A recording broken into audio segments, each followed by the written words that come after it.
안녕하십니까. 강민구 판사입니다.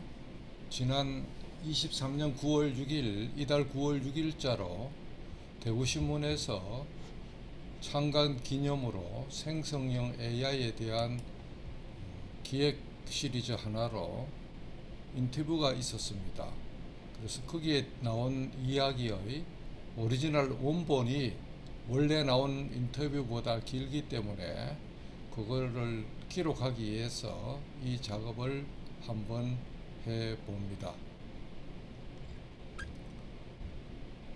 첫 번째 질문은 지난 35년간 법원의 재판에 집중해온 경력에서 판사로서 이례적으로 생성형 AI에 대해서 관심을 가지게 된 특별한 계기가 무엇인지 하는 질문이었습니다. 제 답은 제가 85년 육군사관학교 교수부에서 군 복무를 시작하면서 당시 PC도 없던 시절에 중대형 서버 컴퓨터와 연결된 더미 터미널 단말기를 통해서 컴퓨팅의 세계를 처음으로 접했습니다. 그 이후 지금까지 38년간 컴퓨팅과 IT 몰입을 취미 삼아 해왔던 것이 그 근본 원인입니다. 지난해 11월 30일 미국에서 챗 GPT가 최초로 발표되었을 때 처조카가 가장 빨리 제게 그 정보를 주었고, 그 이후부터는 구글 알림이 기능을 통해서 생성형 AI에 대해 키워드로 등록을 해놓고 실시간으로 미국의 정보를 공부해 왔습니다. 그래서 법조계에서는 이례적으로 생성형 AI에 대해서 조금 빨리 그것을 알게 되었다고 제가 말씀드립니다. 평소 기구나 강연을 통해서 생성형 AI 용어 혼란에 대해서 정리해야 된다는 주장을 하는데 그 점에 대해서 설명을 부탁드립니다. 챗 GPT나 GPT는 미국 오픈 AI 회사가 현재 미국 특허청에 상표 등록 출원 중인 개인 사기업의 출원 상표에 불과합니다. 1차적으로 기각이 되고 현재 이의 절차가 진행 중입니다.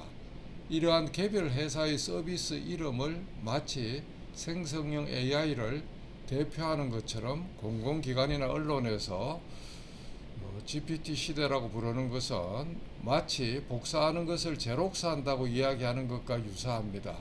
그래서 지금부터라도 언론과 여러 공적 기관에서 GPT라는 용어 사용을 자제하고 모든 관련 서비스를 통칭하는 생성형 AI로 통일해서 사용하는 것이 바람직합니다. 질문: 일부에서는 이런 AI를 핵폭탄이라고 주장하는데 그에 대한 의견은 어떤가요? 답변: AI에 대해서 핵폭탄처럼 해로운 것으로 언론이나 일부 논객들이 주장하고 있습니다. 그러나 저는 비행기나 자동차에 오히려 가깝다고 생각해야 한다고 주장합니다. 현대 문명 시대에서 소비자 각자는 비행기나 자동차가 위험하다고 해서 그것을 이용 안 할 방법이 없습니다. 때로는 사고도 나고 하지만 유용하게 쓰는 문명의 이기로 봐야 되고 그거를 잘 선용하면 됩니다. 그래서 저는 미국 링컨 대통령의 그 유명한 게티즈버거 연설에서 나온 것처럼 over the people, by the people, for the people을 over the human, by the human, for the human으로 대체해서 이와 같이 인간에 의한, 인간을 위한 생성형 AI는 앞으로 사라지지 않을 것이라고 강조하고 있습니다.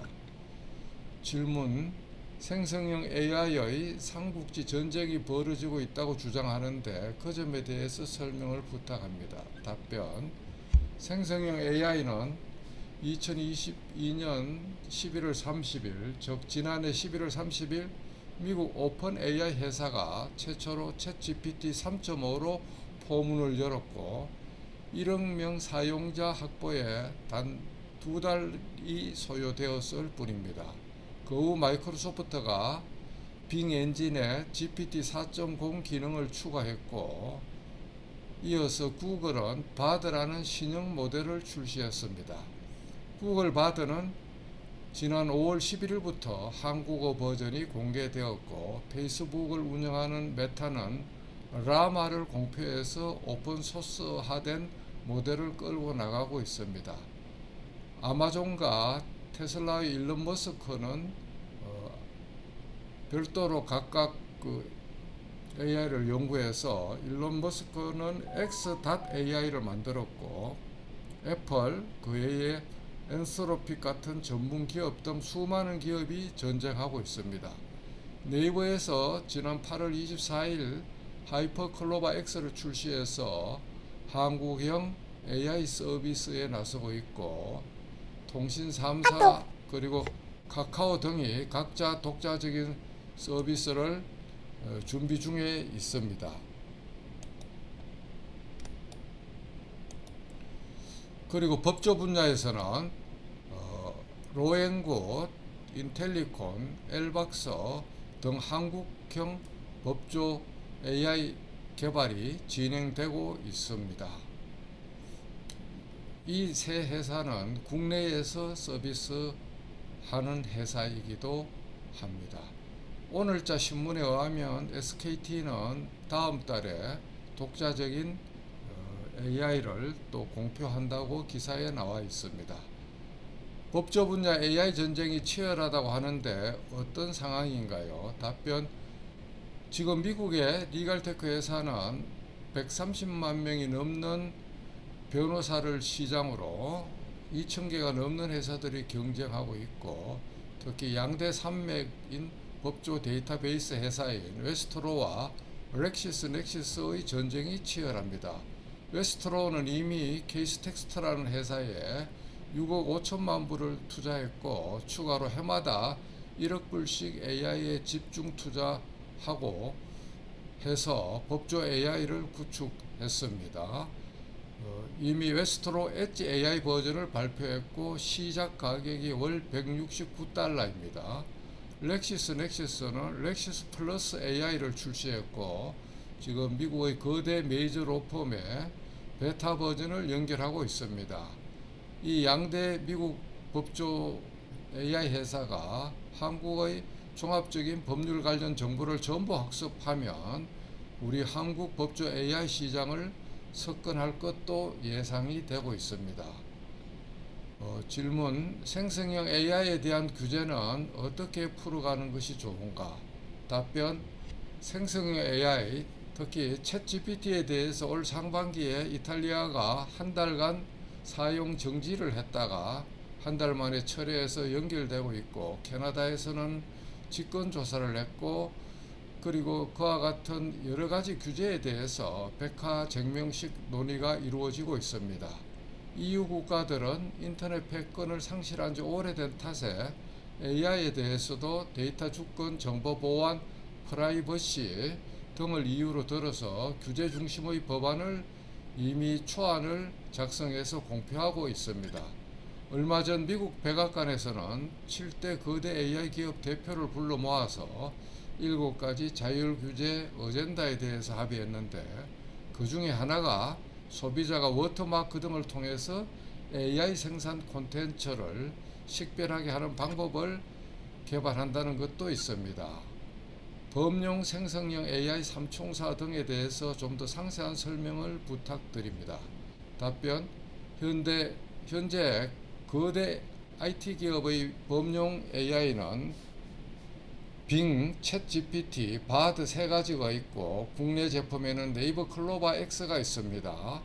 빙과 챗GPT는 안드로이드 앱이나 아이폰용 앱이 이미 출시되었고 바드와 클로바 X는 아직 앱 버전은 안 나오고 웹 베이스 버전만 발표되어서 유통되는데 바드와 클로바 X는 묻는 앱 화면의 URL을 홈 화면에 추가하는 기법으로 각자의 폰에 빙, 챗GPT, 바드 그리고 클로바 X 아이콘 4개를 사총사처럼 설치할 수가 있습니다. 이에 관해서는 저의 유튜브 영상 시리즈인 디지로그 명심보감에 실습할 수 있도록 소상하게 설명해 놓았기 때문에 저의 유튜브 영상을 참조하시면 됩니다. 최근에 공개된 클로바 X AI에 대한 개인적인 생각은 어떤가요? 답변 8월 24일에 클로바 X가 공개되었습니다. 구글, MS 등 미국 초거대 기업과 비교해서 네이버가 그 조건이 매우 열악함에도 개발자들이 열정을 갈아부어서 이 정도의 AI를 발표한 것은 크게 칭찬합니다.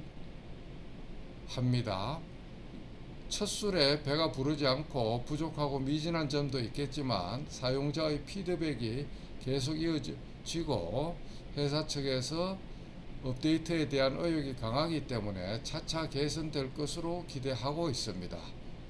난립 중인 챗GPT 유사 앱에 대해서 평소 걱정을 많이 하고 있는 것으로 아는데 그 점에 대해서 설명을 부탁합니다.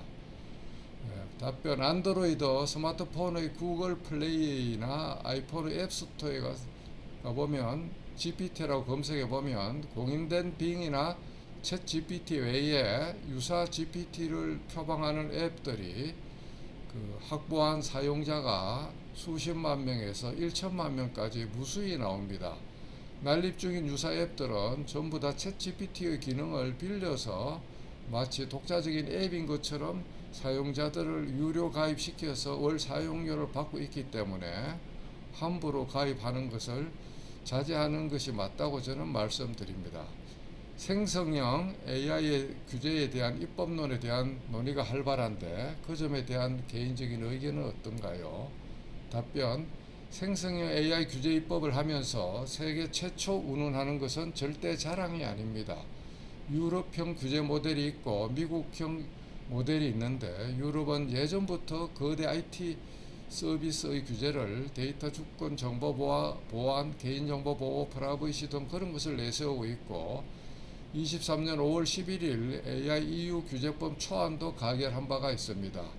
그러나 미국은 AI에 대한 규제 방향을 세계 1등의 산업진흥에 중점을 두고 있고 되도록 자율 규제로 가고 있습니다. 규제 중심의 신법 제정에 신중한 태도를 보이고 있습니다. 그래서 우리나라에서 AI 규제 입법안을 현재 여당에서 2건, 야당에서 5건, 합계 7건의 규제 법안이 제출된 것으로 듣고 있는데 미국의 AI 입법 동향을 잘 살피고 난 연후에 하는 것이 바람직하다고 생각합니다. AI의 한각 오답변 현상에 대해서 다들 걱정이 많은데 그 점에 대해서 부탁합니다. 답변 지난 상반기에 미국 챗GPT가 답변한 가짜 판례를 뉴욕 맨하탄 연방지방법원에 제출한 소장 문서에 삽입한 30년차 경력의 두 변호사가 별도 확인을 안 거치고 가짜 판례를 냈습니다. 그래서 그에 대한 페널티 제재로 각각 5,000불씩 벌금을 따로 선고받았습니다. 가짜 판례를 정확하게 확인하지 않고 그대로 제출해서 생긴 에피소드인데 이런 생성형 AI 오답변 현상은 기초가 되는 머신러닝, 딥러닝의 기본적인 한계로 인한 것입니다. 생성형 AI 작동 원리상의 한계와 학습 데이터의 문제, 알고리즘의 문제, 여러 복합적인 요인도 있지만 어떤 전문가도 아직은 그 정확한 원인을 잘 모르고 있습니다. 반복되는 이러한 오답변 현상은 질문자의 자발적 피드백이나 서비스 제공업체의 지속적인 뒷단에서의 오류 교정 노력으로 서서히 빈도가 약해집니다. 어찌 보면 인간이 원천적인 생성형 AI이고 인간이 만든 그 생성형 AI는 인간의 신경망 회로를 본떠서 만들어져 있기 때문에 이러한 오류가 나는 것은 너무나 당연하다고도 여겨질 수가 있습니다. 인간도 다른 사람과 대화를 나누면서 항상 진실만 답하지 않고 허풍이나 가장, 거짓말도 하고 있다는 점을 생각하면 이해가 될 것입니다. 사용자가 그래서 AI를 보조적으로 사용하고 나온 답변의 최종 판단은 인간이 직접 검토 후 답변을 활용해야 됩니다. 아직까지 국가기밀,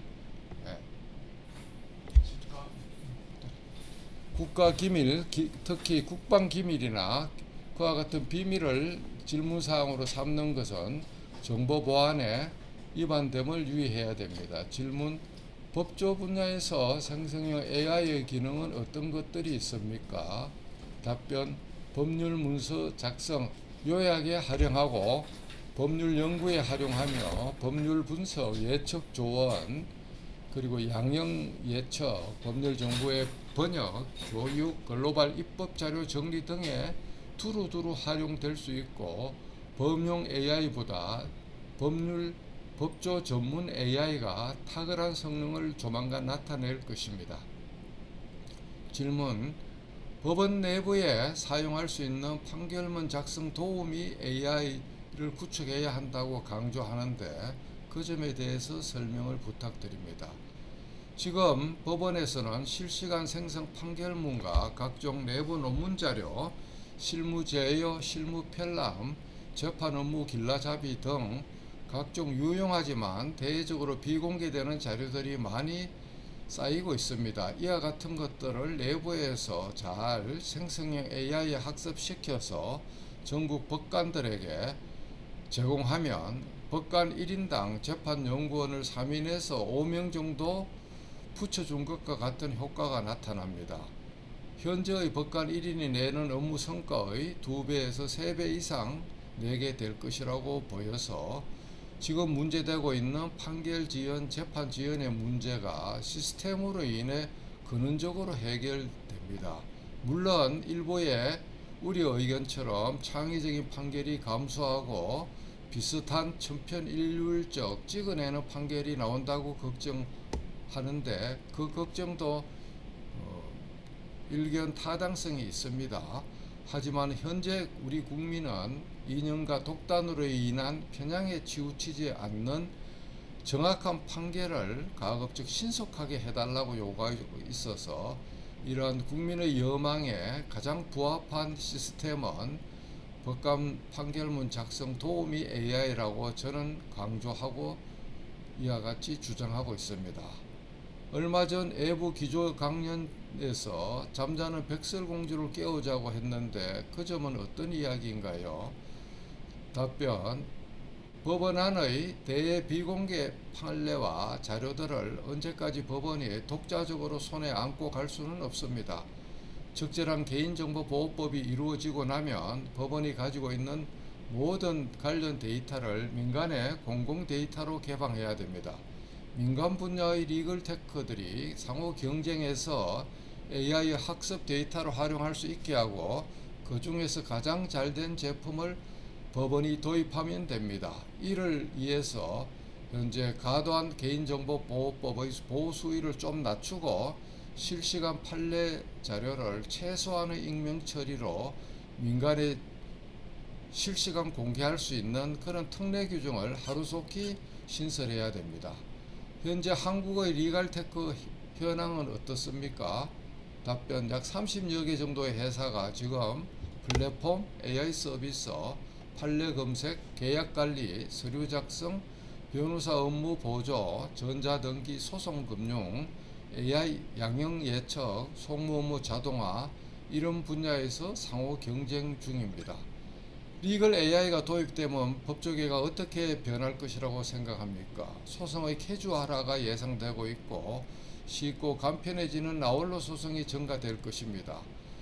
법조 시장이 거대 메이저 로펌 중심으로 성자 독식화로 집중될 수 있지만 오히려 역설적으로 반면에 미니 부티크 로펌이나 개인 변호사도 지금까지 인력 부족으로 접근하지 못했던 송무사건 이외의 다양한 분야의 시장에 진출할 수 있는 새로운 기회가 될 것이고 각 법조인 개개인에게 무기 대등이 형성될 것입니다. 특히 2045년경에 온다는 기술적 특이점에 오면 현재의 판사, 검사, 변호사의 절반 정도는 그 직책을 잃을 것으로 예상되기 때문에 그 점을 지금부터 준비해야 된다고 저는 강조하고 있습니다. 그러면 이러한 생성형 AI 시대에 법조인과 일반 대중은 어떻게 해야 생존할 수 있을까요? 먼저 법조인을 중심으로 보면 경상 비용을 최소화하고 사무 자동화를 이루어서 AI 도입을 효과를 최대한 활용해야 되고 속무시장의 다양한 분야의 모든 직종으로 진격해야 됩니다.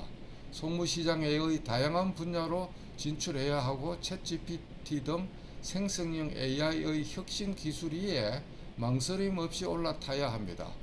구체적이고 전문적인 단계식 질문 능력을 배양해야 됩니다.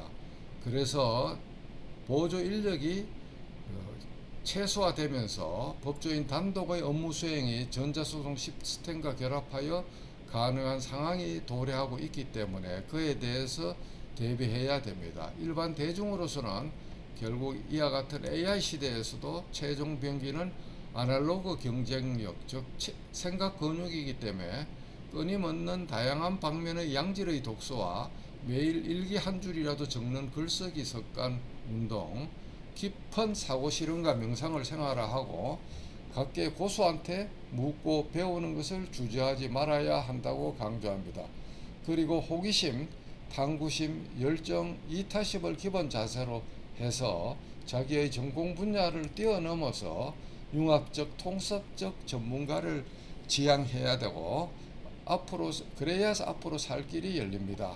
생각 근육이 튼튼해야 생성형 AI에 대해서 고품질의 고난도 질문이 가능해집니다.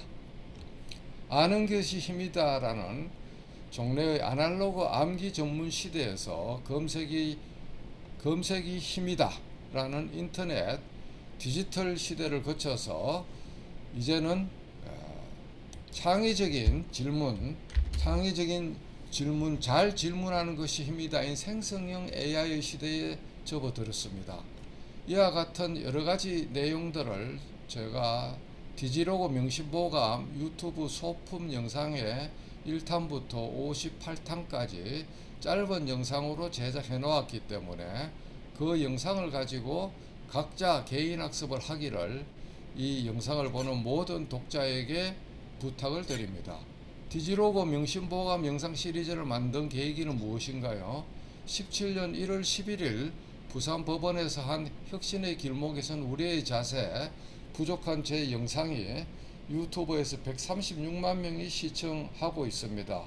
그 이후 업데이트된 후속 영상 등을 지속해서 올렸는데 그 대부분 영상이 90분 전후의 긴 영상이라 나누어서 짧은 영상으로 제작해 달라는 요구가 계속 있었습니다. 그래서 얼마 전 5월 6일부터 한 달 반 동안에 그 요구 니즈에 부응한 영상을 저 혼자서 직접 제작해서 유튜브에 올렸고 그 재생 목록 명칭을 디지로그 명심보감이라고 제가 독단적으로 지어봤습니다.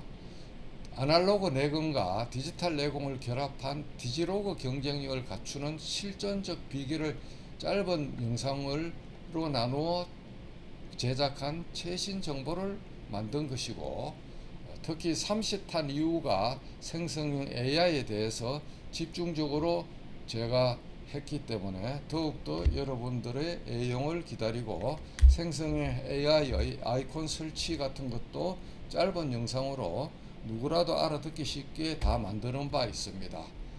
다시 한번 강조하지만 인간을 위한 생성형 AI는 사라지지 않고 오래 유지될 것이라고 여러분에게 강조하면서 오늘 이 특별 영상 제작을 그만 마치기로 합니다. 감사합니다.